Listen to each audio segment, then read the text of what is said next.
it's Leslie Garber, and today I'm going to be doing a tips for buying your first horse. So the first thing is, do you know all that owning a horse will require? Because it will require a lot of time and money that you will have to invest in this horse. And so you just need to know all that it will require in that. So then, do you have a secure place to keep your horse? Are you going to keep your horse at home, a friend's place, or at a boarding facility? Whichever it is, make sure that it's a very secure place for your horse, because they need a home just like you do. So if you're going to be keeping your horse at home, do you have horse first aid, a hay supplier, and horse nutrition? So horse first aid, my trainer really likes to use TRICARE for just like minor cuts and bites that they get. It's really good, and it's really helpful for that. It is a little bit pricey, but it works so well, so it's worth the price, definitely. A hay supplier, there are a bunch of different kinds of hay, I believe. I don't know them, but then, other people do, and you'll have to do research on that, I guess, before you get your horse. Do you have a hay supplier that will supply that certain hay that you would like to get, or that your horse needs, or whatever?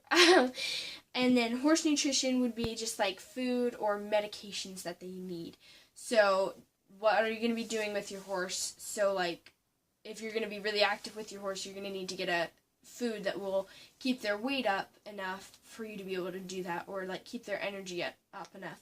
And then like meds, if they have arthritis or something, you're going to want to be able to, you're going to want to get something to treat that.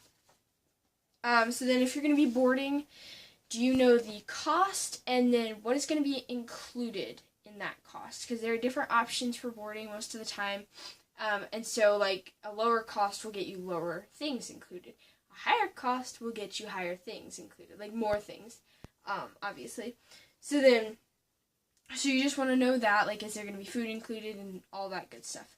So then, who will care for your horse? Like, if you go off to vacation for like a week, who's going to be caring for your horse? Who's going to be feeding it?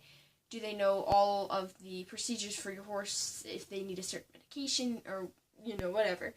And then what about in an emergency? Who's going to be initiating everything until you get there? So you'll want to know all of that before you really start looking into shopping for a horse. Sorry. So now we're going to get into more of shopping for a horse.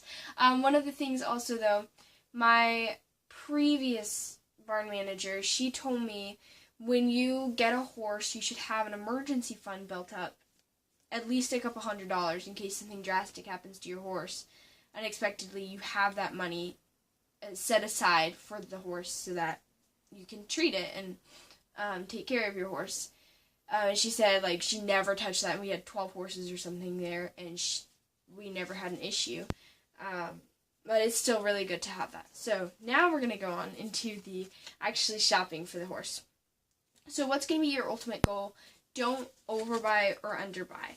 And what I mean by underbuying is, if you want to be an eventer, say, then don't buy an old horse with arthritis. Yeah, that's not a good idea. And I'm sure any equestrian can figure out why. Because if you have a horse with arthritis, that's going to be very painful for them to try and like jump and stuff and be so active. And then with age as well, they get slower and they have less energy. And so it's just not going to be fun for either of you, because your horse isn't going to want to do it because it's hurting them. And then you're like, hey, I really want to be an eventer, but my horse is like a slowpoke. And then don't overbuy. If you're just if you're just learning to ride and you can only trot, then you don't want to buy a horse that goes to a lot of shows and jumps 5-foot walls. Because it's just not a good mixture, because then again, that horse has to come down to you, and they're like, they're used to all this up here, you're down here. The horse is up here, you're down here. The horse has to come down here, back to the basics, back to the beginning, and they're no longer having any fun, you know? And so then that will make you not have fun because your horse is probably letting you know. And then also under, I don't really know what category this would fall into. This is like absolutely do not do. If you've only ever trotted a school horse around in a ring, do not get an unbroke 2-year-old. That is just a disaster waiting to happen. I'm sorry, but that's really a disaster waiting to happen. Now, if you're looking at getting this horse to be like, to learn how to train horses, like, and you have somebody who's going to teach you how to do that on that horse, then that's totally fine, and that's up to you.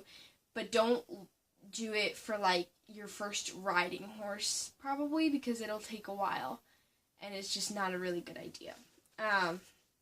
So last but definitely not least is when you're actually going to look at your horse, is you want to take a professional with you, some sort of professional that you trust. And then when I get a horse, I'm going to be taking a vet as well.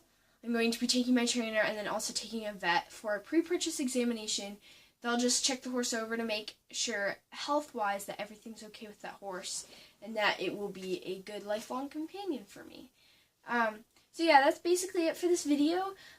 Sorry, it's a little bit longer than I hoped, but I hope you guys enjoyed, and I hope this was really helpful. Please leave down in the comments what kind of videos I should do next. And I just really hope, again, that this is helpful, and let me know if it was, or if it wasn't, what I should change to help you, to make it help you guys more. So yeah, please like and subscribe. Bye!